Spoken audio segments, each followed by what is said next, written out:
पुण्यात कोल्हापूरची पंचगंगा नदी ही धोका पातळी ओलांडण्याची शक्यता आहे।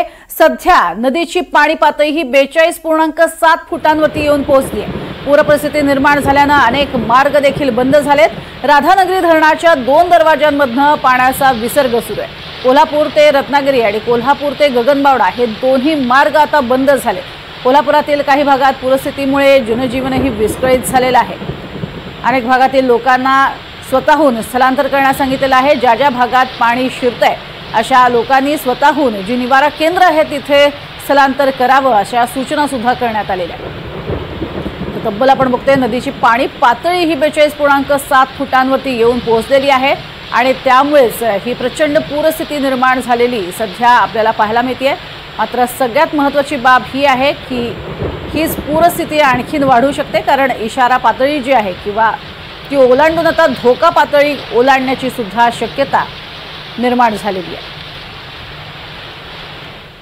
तर सांगलीच्याही कृष्णा नदीने इशारा पातळी ओलांडलेली आहे। रात्री 11 वाजेपर्यंत पातळी 40.3 फुटांवरती होती आणि काल दिवसभरामध्ये कृष्णा नदीची पाणी पातळी ही 8 फुटांनी वाढली आहे। त्यामुळे सांगली शहरातील सखल भागांमध्ये पाणी साचायला सुरुवात झालेली आहे। मगरमच्छ कॉलनी, सूर्यवंशी प्लॉट, मिरज, कृष्णा घाट, पूर्णे वस्ती या सगळ्या ठिकाणी पाणी शिरलेलं आहे। त्यामुळे इथल्या स्थानिकांचं स्थलांतर केलं गेलेलं आहे।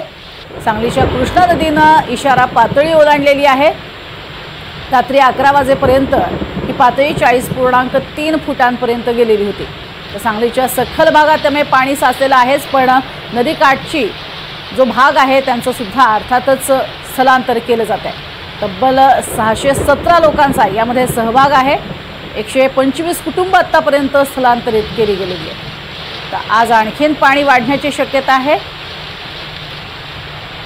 त्यामुळे स्थलांतरणाची प्रक्रिया जी आहे ती कालपासून सुरू करण्यात आली।